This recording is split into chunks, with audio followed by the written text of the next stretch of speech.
Assalamualaikum warahmatullahi wabarakatuh. Di sini saya akan mempresentasikan jenis sistem informasi. Sebelumnya, perkenalkan nama saya Reva Tristianto dengan NIM 2023 1037 03 11 323 dengan kelas Informatika G. Di sini ada diagram jenis-jenis sistem informasi. Yang pertama ada sistem pemrosesan transaksional, yang kedua ada sistem manajemen informasi, yang ketiga ada sistem pendukung keputusan, yang keempat ada sistem kerja pengetahuan, yang kelima ada sistem informasi eksekutif, yang keenam ada sistem pakar. Sistem informasi adalah kombinasi perangkat keras dan perangkat lunak yang digunakan untuk pengumpulan, penyimpanan, dan pemrosesan dan pengiriman data. Organisasi memerlukan informasi untuk menentukan pengambilan keputusan yang tepat. Sistem informasi sangat penting bagi sebuah organisasi.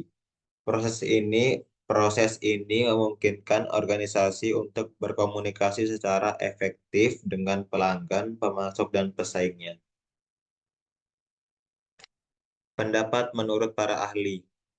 Menurut Edi Sutanta dalam Herianto 2018, sistem informasi adalah sekumpulan subsistem yang saling berhubungan, berkumpul bersama-sama dan membentuk satu kesatuan, yang saling berintegrasi dan bekerja sama antara bagian satu dengan yang lainnya dengan cara-cara tertentu untuk melakukan fungsi pengolahan data, menerima masukan atau input berupa data-data, kemudian mengolahnya atau processing, dan menghasilkan keluaran atau output berupa informasi sebagai dasar pengambilan keputusan yang berguna dan mempunyai nilai nyata yang dapat dirasakan akibat baiknya pada saat itu juga maupun di saat mendatang.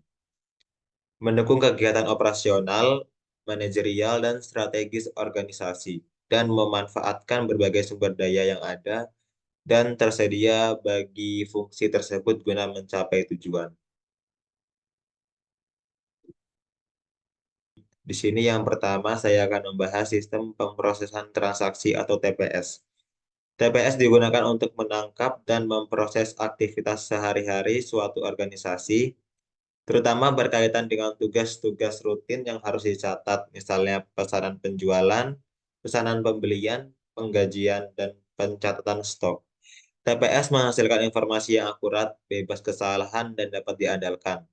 Informasi yang dihasilkan dapat menghasilkan laporan secara instan.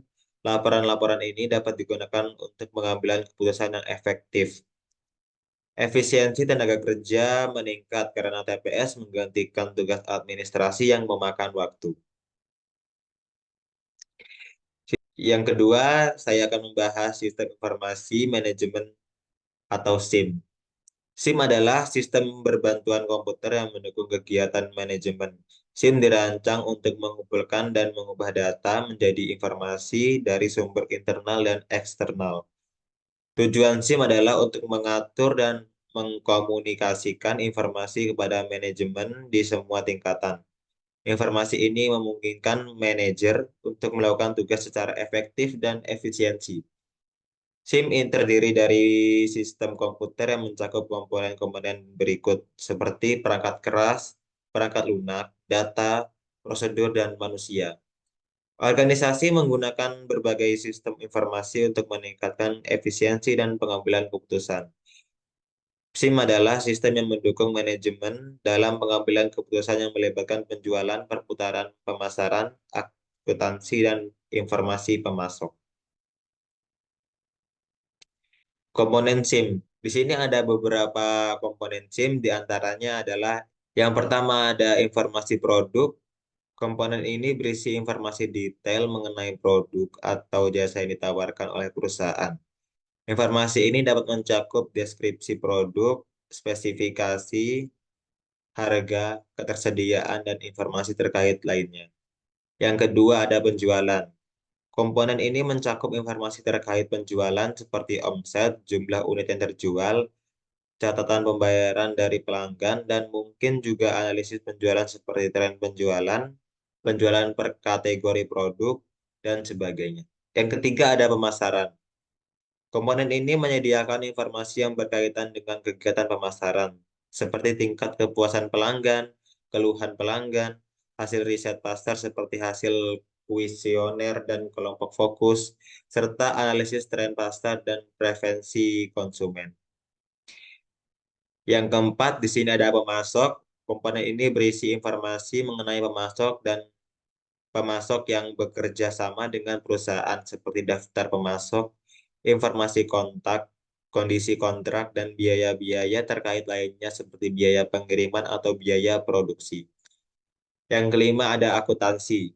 Komponen ini mencakup informasi terkait transaksi keuangan perusahaan, informasi keuangan seperti laporan laba rugi dan neraca, serta laporan pendapatan atau penjualan tahun sebelumnya yang digunakan untuk menganalisis kerja keuangan perusahaan. Di sini yang ketiga ada jenis sistem pendukung keputusan atau DSS. DSS adalah sistem informasi atau aplikasi komputer yang dirancang khusus untuk mendukung pengambilan keputusan manajemen. Di sistem informasi ini sangat efektif dalam pengambilan keputusan yang berisiko dan menimbulkan tingkat ketidakpastian yang tinggi. DSS adalah perangkat lunak yang dirancang dengan terampil unik untuk setiap organisasi. Sistem ini memungkinkan manajemen strategis untuk membuat keputusan berdasarkan tren organisasi saat ini. Dan yang keempat di sini ada sistem kerja pengetahuan atau KWS.